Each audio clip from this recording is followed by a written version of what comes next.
welcome to Crime Time 911. The phrase Vernon Brothers has a haunting ring to it, conjuring images of sibling wrongdoing, deep family fractures, and secret histories linking tragedy across time. In truth, there is no well-documented case under that exact name, but in the region around Vernon, BC, there are stories of family turmoil, deception, mysterious disappearances, and collective memory that come close.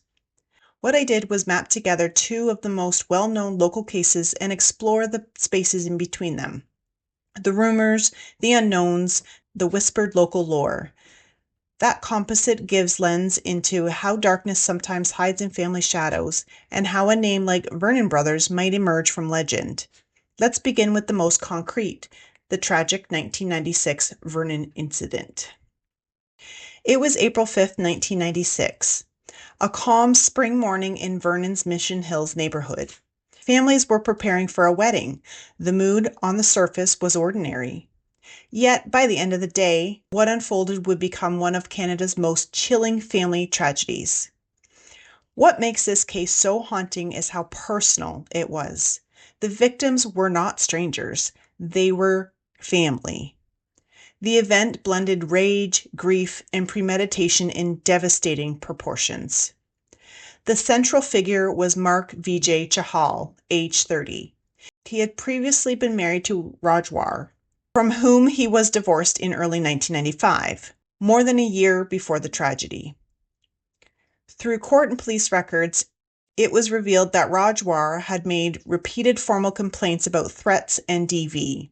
Before the attack, Chahal had allegedly told her family that none of the daughters would ever marry.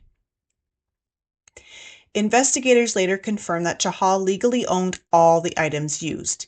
He had no prior criminal record. In the days before April 5, 1996, he had swapped his car for a rented van, apparently preparing for movement after the incident. That suggests forethought and planning.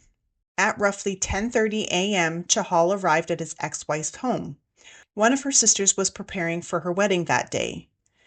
He first targeted Rajwar's father, who was outside washing his car. Then he moved through the home, firing through windows and moving room to room, harming multiple family members. The victims included Rajwar herself, her mother, 4 sisters, her brother, and the husband of one sister.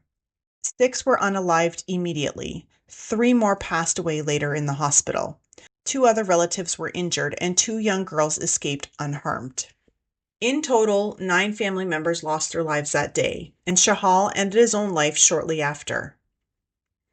The entire ordeal lasted only 3 to 4 minutes. Investigators found 2 empty magazines and numerous shell casings at the scene. Afterward, Chahal drove to a motel, left a note apologizing to relatives, and took his own life. In his car was also found a 12-gauge item that appeared unused. Because all the items were registered to Chahal, evidence tracing was straightforward. Investigators reconstructed his path through the home, room by room. The swapped vehicle, preloaded magazines, and note all pointed to a calculated plan rather than a spontaneous outburst. Following the tragedy, an inquest was held in September 1996. The jury's report made 29 recommendations to government agencies, policing, victim services, and prevention programs. Among the changes, tighter background checks on licensing, better data sharing for DV complaints, and trauma-informed training for police and support workers. Attorney General Ujjal Dosanjh announced those measures immediately, acknowledging that while policies existed, their implementation had fallen short. A separate review, overseen by retired appeal court judge Josiah Wood, examined police handling of the case to identify any procedural gaps. And yet, since Chahal unalived himself, no public trial ever took place. The lack of a court process left gaps for rumor, speculation, and community retelling. Each year, Vernon holds a vigil to honor the victims. The memorial outside the Vernon Library stands as a place of remembrance. Locally, April 5th has become a solemn day, often described as the city's darkest hour. Beyond remembrance, the event forced deep institutional reflection. The inquest's recommendation addressed systemic shortcomings in how DV against women, family conflict, and firearm regulation were handled. Academics later noted how public discussion sometimes culturalized the tragedy, framing it through race or cultural differences rather than structural issues like gender, isolation, or mental health.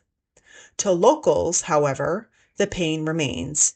Because no trial occurred, personal motives or hidden tensions may forever lie buried. That silence invites speculation, exactly the kind that fuels legends like the Vernon brothers. Now, let's turn to a different kind of story. Not of mass loss, but of identity, deception, sibling bond, and survival narrative. In 2003, two brothers appeared in Vernon, claiming to have been raised in total wilderness isolation. The world came to know them as the Wild Boys. But their story would soon unravel, revealing something far more complex and deeply human. One late summer morning, two gaunt, ragged young men appeared in Vernon. They said they were Tom and Will Green, raised off-grid in the wilderness by parents who rejected modern society. They spoke of living off the land with no documentation or formal education. In a small, trusting town like Vernon, the story felt plausible. Locals extended kindness, food, money, shelter. A local woman named Tammy became a key supporter, leaving notes, meals, and small acts of faith that grounded them in community care. But over time, inconsistencies began to appear. They couldn't produce government identification. Their claimed parents, Mary and Joseph Green, had no record of existence. Their younger brother, Will, appeared severely underweight, subsisting mostly on fruit, prompting medical concern. Observers noticed how the older brother seemed to control or guide the younger's words and actions. Eventually, investigations linked the two to California, where missing person reports had been filed for Rowan Horn, the younger, and Kyle Horn, the older. Their real parents were Roger and Diane Horn of Roseville, California. Their supposed wilderness upbringing was, in fact, a constructed myth, an escape from past conflict and pressure. When the truth emerged, public reaction mixed anger with compassion. Some felt deceived, others saw two young men struggling with trauma and identity. Vernon's community had invested hope and care, only to discover it was built on fiction. But beneath the falsehood lay real pain, two brothers seeking refuge in reinvention. Retrospects like Wild Boys, the Lost Brothers of the Backwoods, reframe the story as one of survival through self-reinvention, a tragic, if misguided, grasp for belonging. Now that we've covered the 1996 Vernon tragedy and the 2003 Wild Boys deception, let's explore how phrases like the Vernon brothers might have formed in community folklore. Family as a source of both love and harm. Both stories revolve around family, one in destruction, one in reinvention. Sibling dynamics and influence. The Wild Boys bond and the speculation around Chahal's own family lines echo themes of control, loyalty, and loss. Secrets, silence, and missing narratives. Because both stories lack full closure, gaps invite myth-making. Community storytelling. In small towns, memory morphs over time, details merge, legends are born. Possible bridges and speculations.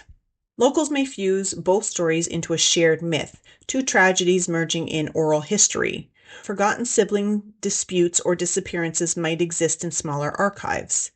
Hidden tensions in Chahal's background could add to the brother myth. Broader criminal and family disputes in the Okanagan region feed the same symbolic thread, brother versus brother, as an archetype. For Chahal, deep humiliation, control, and shame appear to have built into a destructive plan. For the Horn brothers, trauma, identity crisis, and sibling dependency created an alternate world. In both, there's the common thread of psychological entrapment, of losing grip on one's sense of self and dragging others into that unraveling. Family conflict blind spots. Authorities often had policies on paper but weak implementation. Cultural framing. Media sometimes simplified or misrepresented motives through cultural stereotypes. Media fascination. Audiences crave redemptive narratives, even when trust is painful. As we return to the phrase Vernon Brothers, it's clear it doesn't name a single crime, but rather a shared shadow. One brother acts from rage, two brothers flee from truth. Neither story is neat. Each leaves more silence than closure. But in that silence, memory grows. Sometimes the weight of a name isn't in who spoke it, but in who still carries its ghosts. So if you ever hear whispers of the Vernon brothers, don't dismiss them. Follow the thread, ask questions, because sometimes even myths remember something real. Don't forget to follow, like, and share. It helps more people discover these stories and keeps the conversation going. Thanks for listening to Crime Time 911. Stay safe, stay curious, and remember to always trust your gut.